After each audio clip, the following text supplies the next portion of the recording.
Welcome to Cartoonist Kayfabe. My name's Ed Piskor. I'm Jim Rugg. Jimmy, yesterday we took a look at the classic, the inception of Marvel Comics, Fantastic Four issue #1 by Stan Lee and Jack Kirby.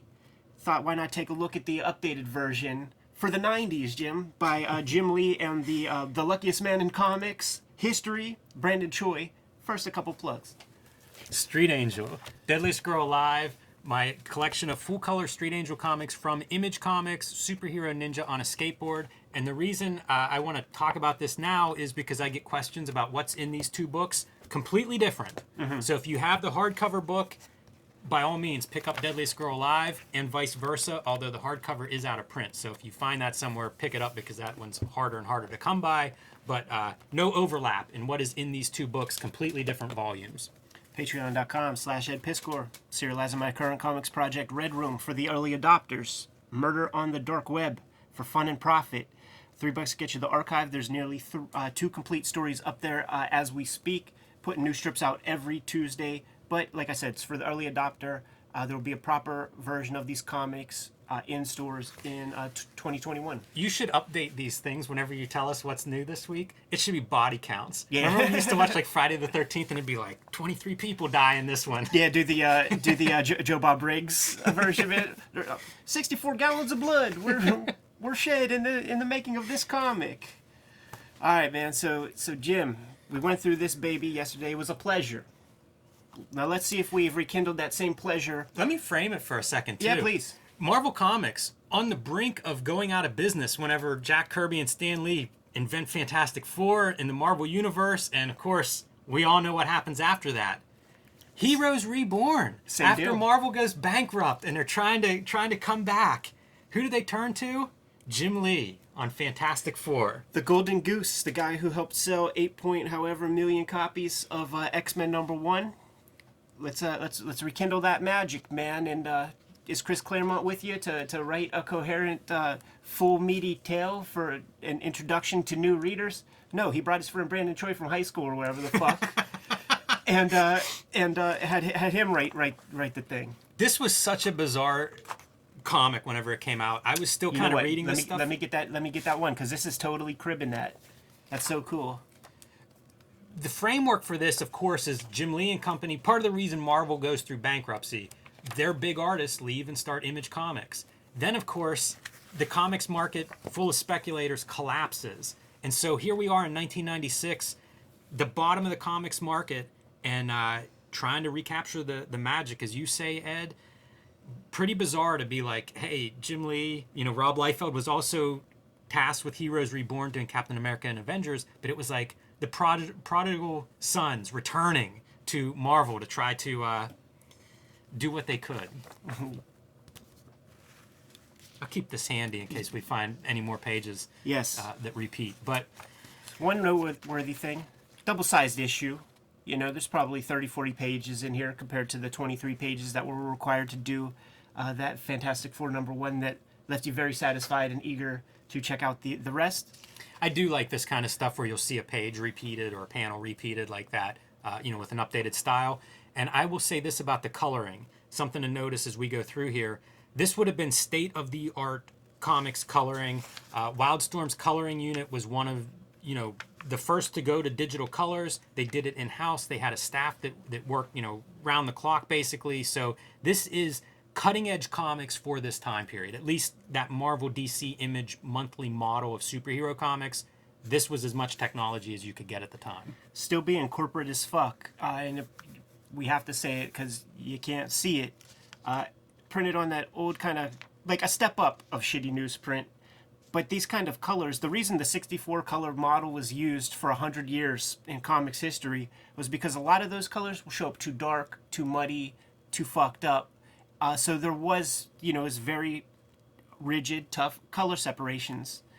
So you're going to get these like oversaturated images. The blending is weird. It creates a muddy shape. Years of computer coloring and then the print issues that would come out of that. Like they just never, it took forever, it seems like, for them to get that worked out. I read this week, or I reread this week on a screen, and it looked great, and the colors were very bright and vibrant. Interesting to see it on this uncoated paper because you do lose a lot of that vibrancy. And the reason I read it on a screen is because I got rid of this comic years ago. Oh man, I think that might speak to Jim's review of this thing as we keep going. One thing that felt noteworthy after we did the Hulk meets Spider-Man Michael Golden issue, of which the Image Founding Fathers are giant devotees of the Golden School of cartooning. Feels like there's some homage coloring going on here. Absolutely, with that hard magenta inside the capsule. And one of the super early things, like as we get in there, I read the first Fantastic Four first, start reading this one, and it was what do you call it? It was a trigger went off, because it reminded me of like how Brandon Choi's writing like feels to me, and he's just so uninteresting. Like has he ever grabbed me by the lapels and pulled me into a story? Not once. This is hard to read.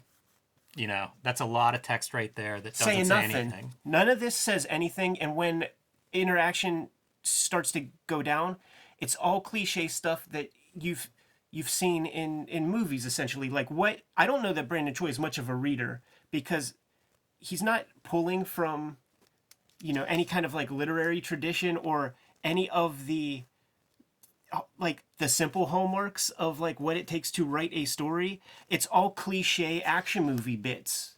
It's stuff that you would learn and pick up in Predator and Jean-Claude Van Damme movies and shit.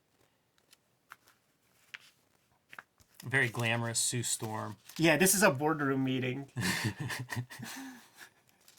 It's not a formal event. Yeah, no, man. They just have to do some business.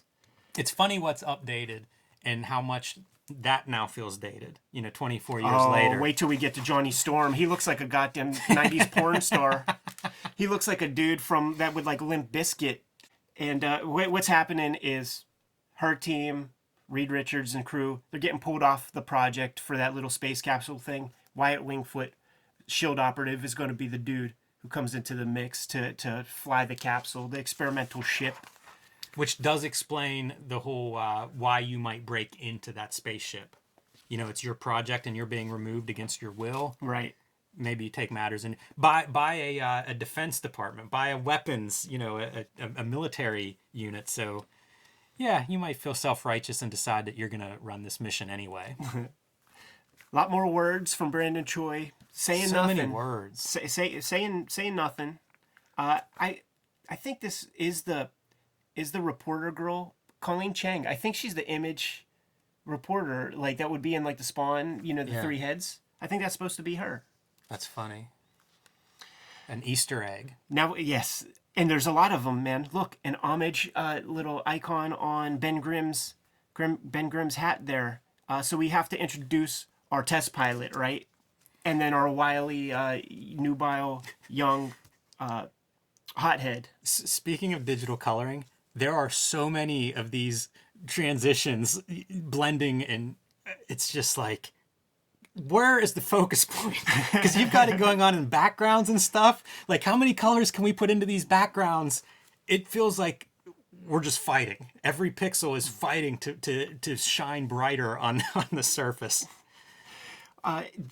None of this stuff is using Jim Lee's superpowers, the stuff that people like about his comics. Like, you always, in a Brandon Choi, Jim Lee comic, you endure these weird setup things that are just freaking boring and go nowhere. And it's like you get a couple of pages of those cool money shots.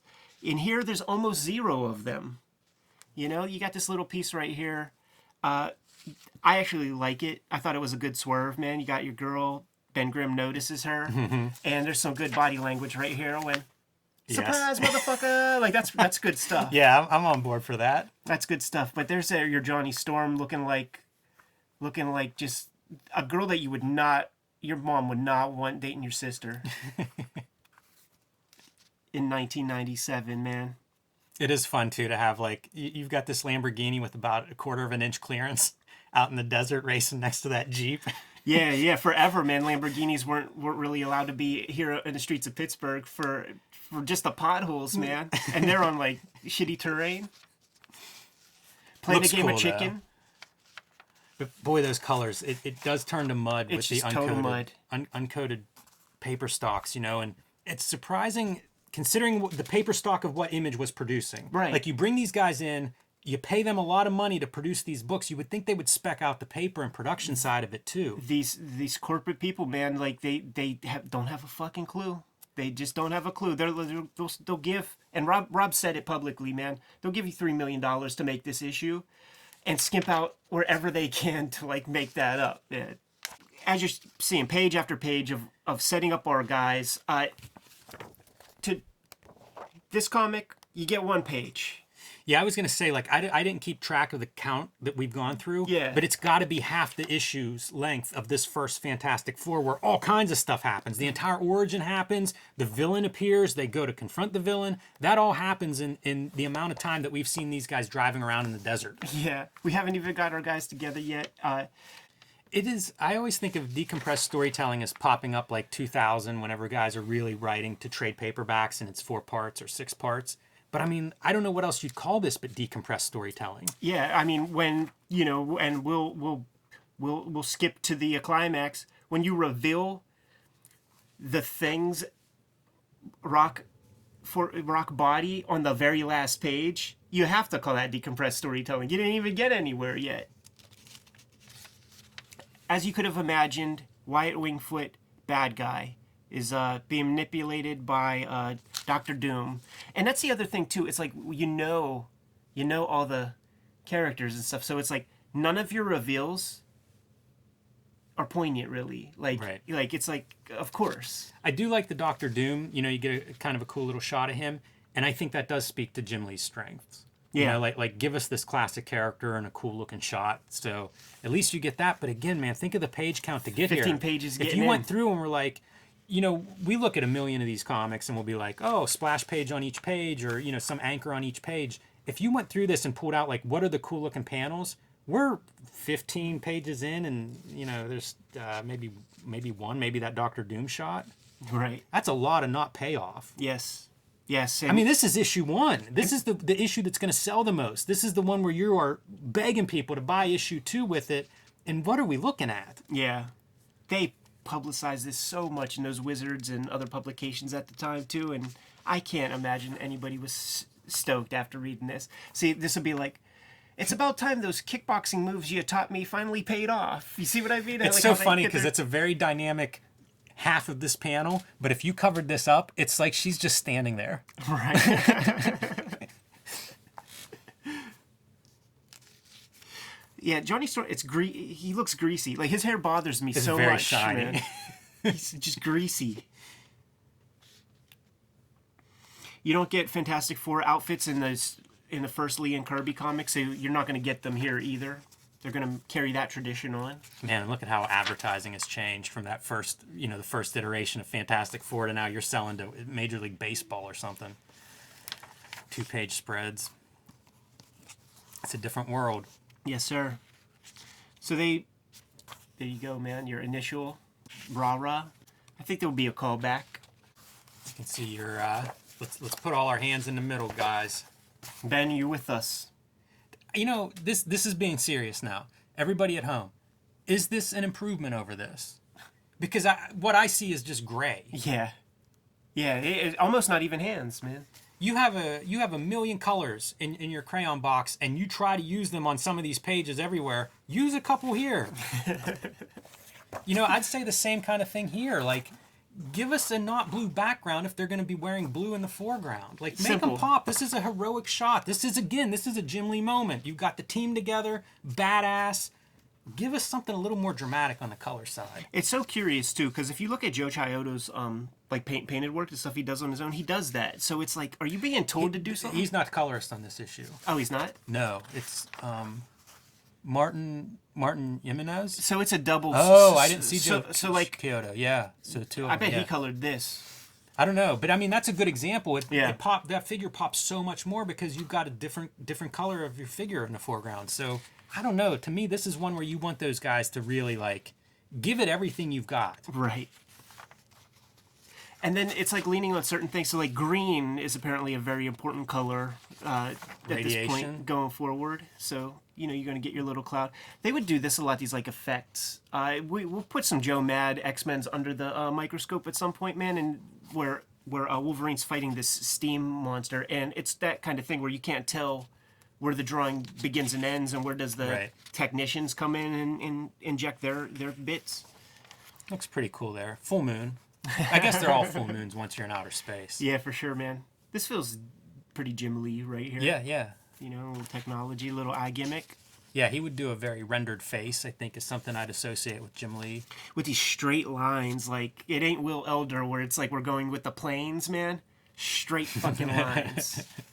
All right, our guys are getting jacked up as they re-enter Earth's atmosphere. Oh, you know what? We were talking about a McFarlane Spider-Man, and I was talking about the re-entry, and I was like, why didn't I see that Hulk re-entry? This is what I'm talking about, man. Like, it's kind of a big moment for that page.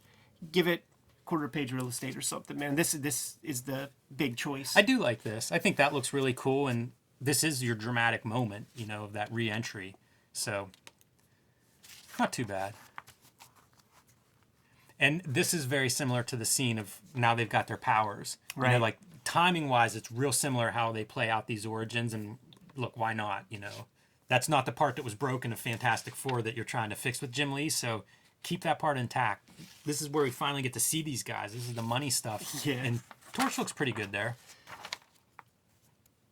This stuff is pretty, like Reed's out there dying, like being drowned, and as he's pulling him in, it's just pulling more and more skin.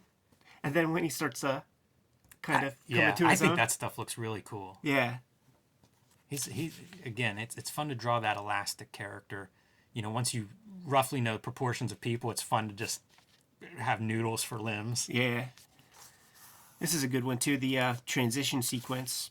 There was an assignment at art school, at you know, comic book school, where we were tasked with drawing a transition because it might come up in your career. Like, that's the vocations that we were trying to be a part of. You know what I'm saying? So it's like, do what you want, man. Werewolf, Hulk, whatever, man. But you gotta sell us on a good transition image. I liked his face there too. It's very chiseled looking, you know, before it becomes rock-like. Now I'm trying to remember, like, do we even see her be invisible in this one at all? I don't think so. Yeah, you got me. Yeah, that's your big money shot. This is what, you know, I feel like this was your promo art piece. Exactly, like movie trailers. This was the image that they would have in Wizard Magazine to sell you on the thing, to excite you on the thing, not telling you had to go through 30 pages to get it. And also, like, look at that, man. That's almost profane right there. Yes, that's exactly what I thought when I looked at this thing. That's a pornographic image. You know? Like he was like referencing like a straight up Penthouse spread or something. No pun intended. Almost definitely, right? I mean, it's there you go. Beauty and the Beast. Thing looked cool though. I do like this Thing version. Yeah, for sure. And see, this now we're getting into Jim Lee territory, man, with this kind of thing. If you could see it, you know, if you could see it, I don't know how well it's showing up on the screen there. Yeah, unfortunately, it is dark, and we do have another, you know, like another panel homage of Reed and Johnny falling through the cavern.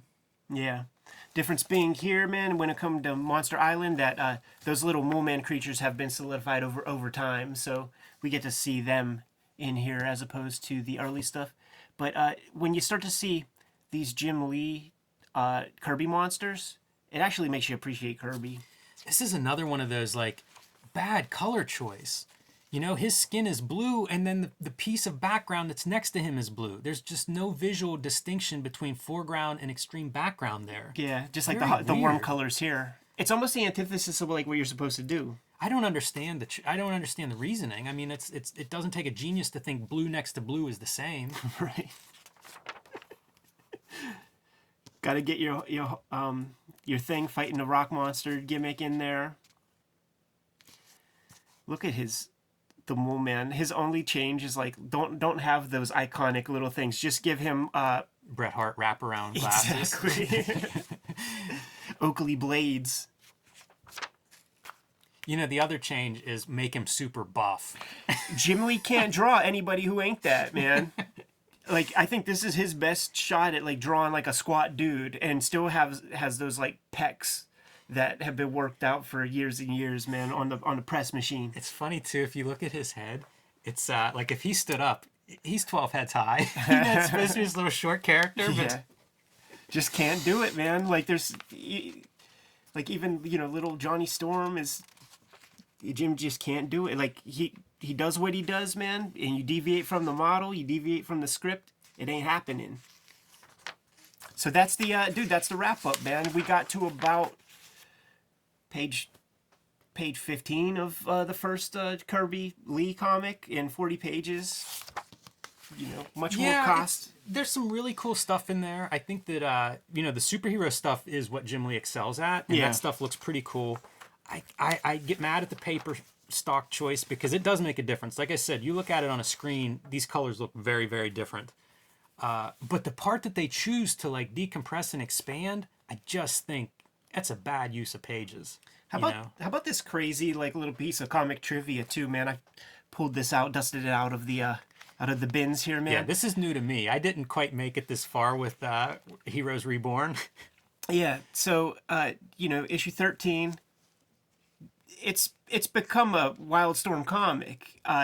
We got Maul right here, and the trivia. Look, Deathblow on page 1. Rest in peace, Mike Waringo. But I think the trivia is something about what characters appear in like Richard Belzer was Detective Munch in more TV shows than any other fictional television character. Like Wildcats in Marvel Comics, DC Comics, Image Comics, Valiant Comics. Yeah, like that's a Jeopardy question if we had a nerdy Jeopardy. I'm curious That too. looks like Shadowhawk, Did Ringo do some time at Wildstorm Studios? But Ringo did do a I don't know if it was a cliffhanger title, but did do an Image book with like a lion character. Man, this is. I'm gonna take your word for it, man. You've taken me into unprepared territories here. I feel so bad with all of this. Yeah. But I didn't associate him with Wildstorm, so it's interesting to me to see him doing a book that Wildstorm is packaging. Yeah, so like talk about everything in the kitchen sink to try to make this shit work, man. Yeah, it's bizarre. It's really strange. Super weird, man. So that's Jim Lee's Fantastic Four #1. Were you left satisfied, Jimmy? I don't even know what to say about it. Are you going to read issue 2 to wrap up the Mole Man saga? Are you excited about it? I'm not confident that the Mole Man saga wraps up in issue 2, but maybe it does. Well, let's not find out and get the hell out of here. Kayfabers, like, follow, subscribe to the YouTube channel. Hit the bell. We'll notify you when the next vids are available. What you got in stores, Jim? Street Angel, Deadliest Girl Alive, also from Image Comics, and The Plain Janes, about a bunch of outcasts who turn to street art and public art to liven up their lives. Patreon.com/Ed Piskor's Worm Serialized in Red Room. $3 gets you the archive. There's 2 issues up there, pretty much as of this recording. So get it before it hits print in 2021. What else?